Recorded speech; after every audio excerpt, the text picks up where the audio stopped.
المنتخبات يراد لنا هيك توليفه انه مساعدين عراقيين يقتنعون بالمدرب الاجنبي اللي يقودهم.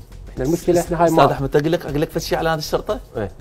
نادي الشرطه اذا هم اللاعبين ما يردون ياخذون الدوري يلا ما ياخذون الدوري هم.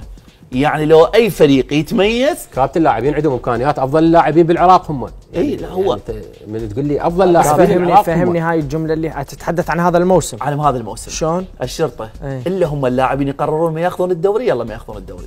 لا والله بغض النظر عن قوه المنافسين.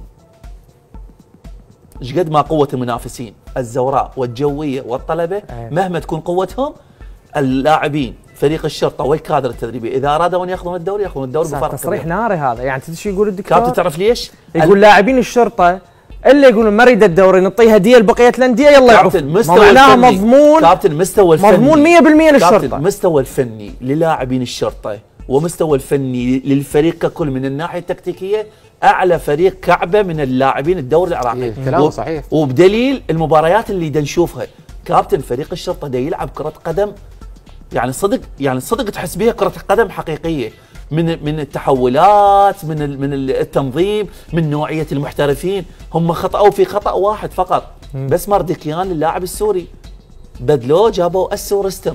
كابتن شوف جوده اللاعبين اللي جابوه السورستم هاتريك ومباراه هذا وبالتالي هذا التنافس اللي راح يصير. زائدا اللاعبين عبد المجيد ابو بكر وادريس يانيانك هم لاعبين ممتازين على اعلى مستوى. جيدين هم. احسنت. يعني حتى مجاقين لك انا قلت لك 30 لاعب كلهم منتخب. انا اللي اقصد انه 30 لاعب من اقول كلهم منتخب يعني كلهم بالفورمه الاولى.